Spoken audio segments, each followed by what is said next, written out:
Muslim personalities in the field so as to assure their decision making to reflect the spirit of Sharia law. In other words, the Trojan Horse Act. This is the double speak that you hear from Muslim apologists. They say one thing in the English, one thing in the German, one thing in the French, and something totally the opposite in the Arabic. He mentioned taqiyya wa kitman.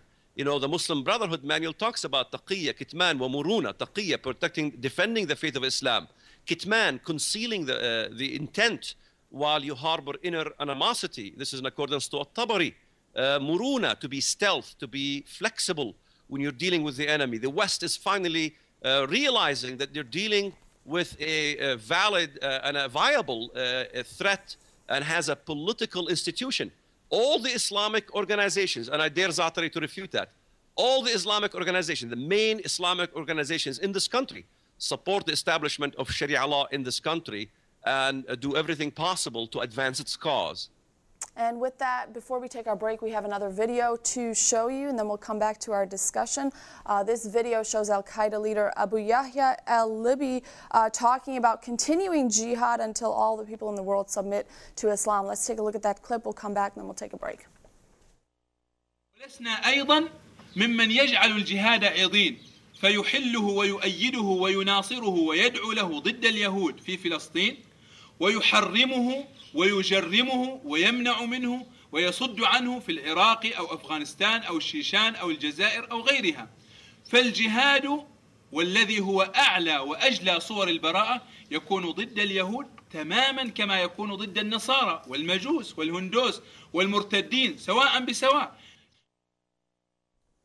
What are your thoughts on this? You can email your comments to jihadexposed@abnsat.com. By looking into the mind of such Islamic terrorists, we can only then begin to analyze how to combat them in today's Western world. We have to take a break. We'll be right back. When we do, we'll continue taking your calls. Our lines are 248-416-1300. You're watching Jihad Exposed on ABN. We'll be right back.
Light of men, defender of widows, ruler, holy, all-knowing, my song, light of the world, deliverer, sanctuary, honest, all-powerful, my strong deliverer, living bread, dependable, savior of the world, hope of Israel, all present, my support, Lord of glory, dwelling place, self-existent, horn of salvation.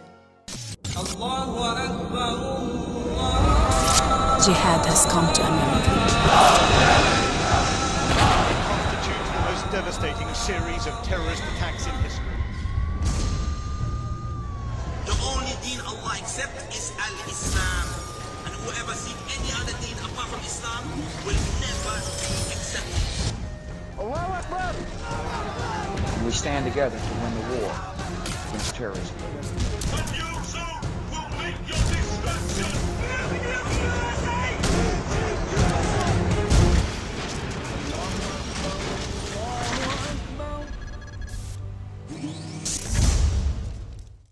Welcome back to Jihad Exposed on ABN. Our website is abnsat.com.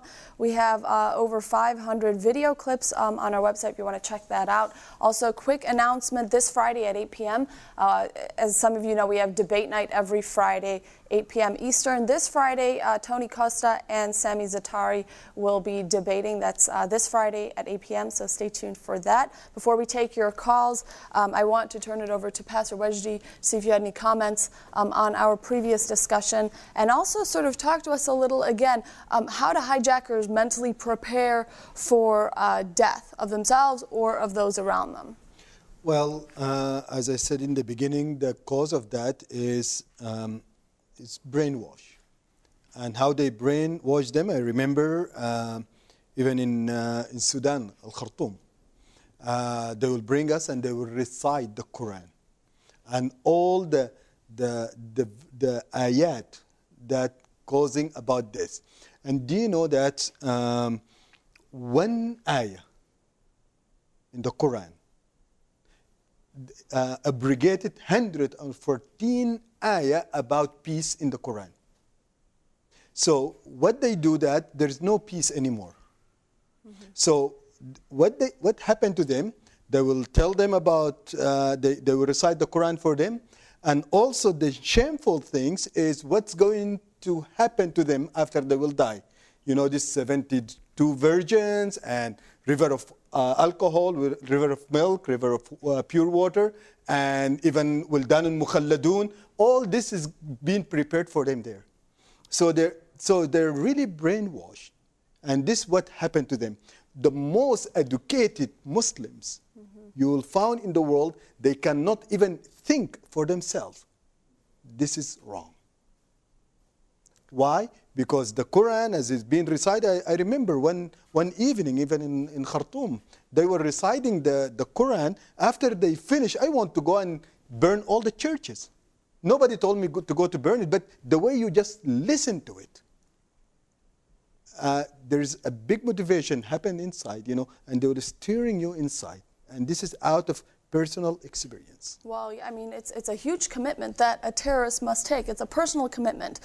Do I love Allah more than myself, right? It's a spiritual commitment. Am I willing to give up my life for Allah and His purpose and His greater calling?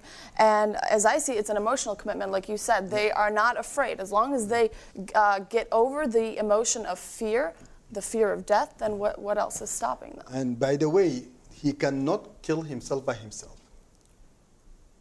What other things? So it's not suicide. No, it's not a suicide. That he has to kill other people, and this actually another motivation.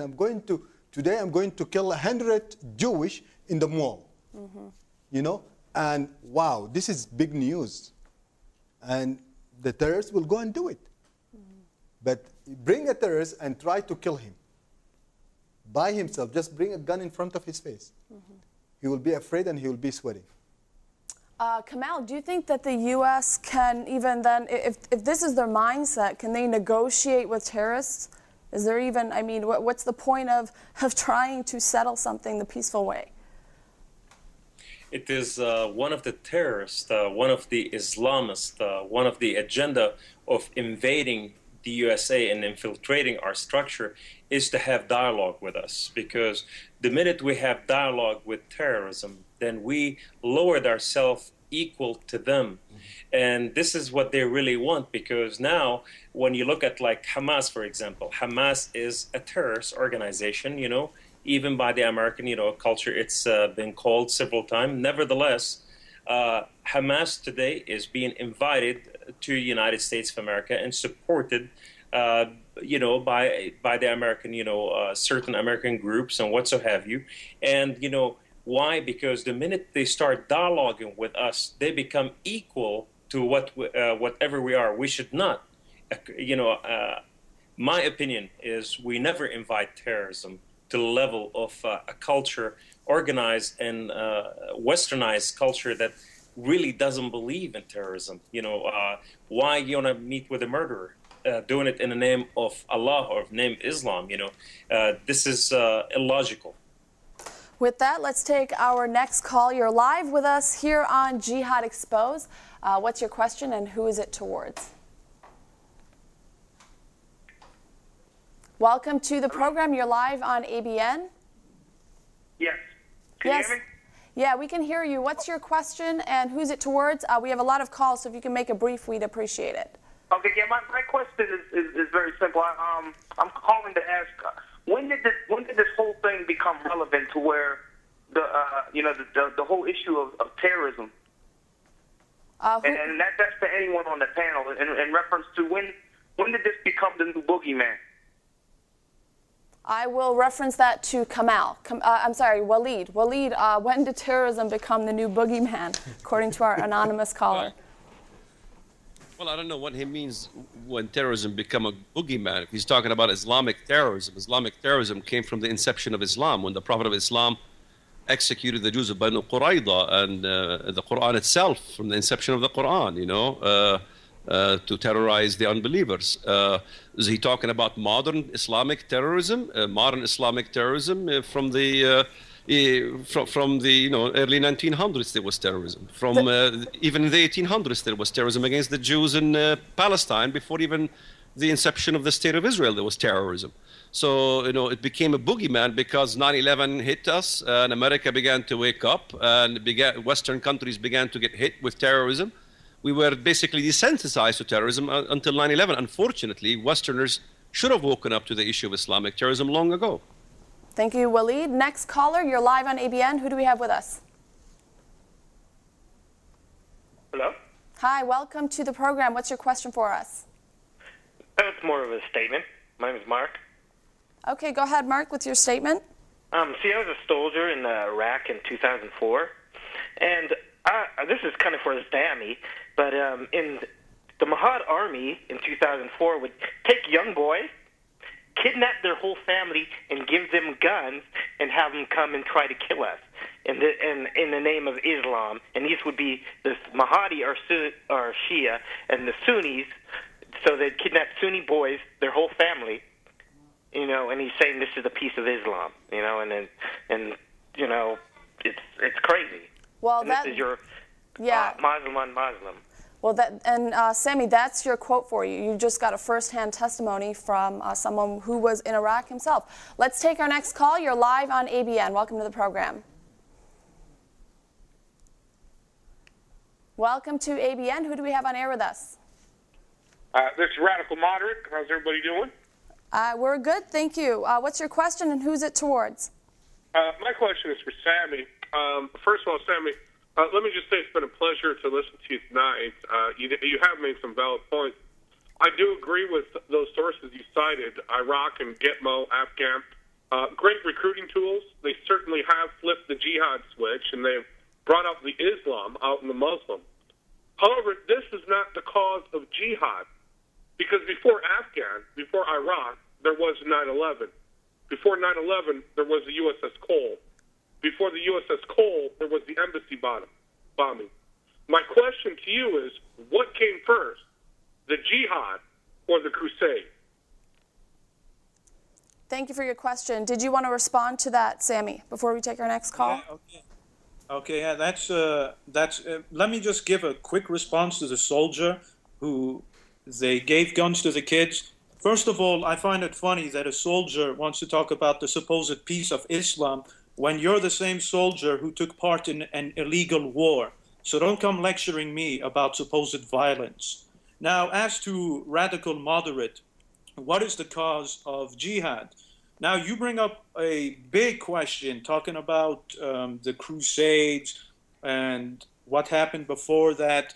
But tonight's topic is about the mind of a terrorist. From what I see from the topic, I assume it's about the current context. Now, if we want to have a whole debate about what happened until 1400 years ago, we can do another topic about that. So but you're now, not responding because we need to keep it brief and move on. Did you want to respond to that question, what came first, or should we move on? Yeah, okay. The USS Cole and the U.S. embassy bombings, again, go look at the reasons why they did it. It doesn't make it right, but the reasons they did it was, again, because of foreign policy. Remember, the second Gulf War took place in the 90s before any 9/11. Iraq was already attacked. With that, let's take our next call. Who do we have on air with us? Welcome to the program.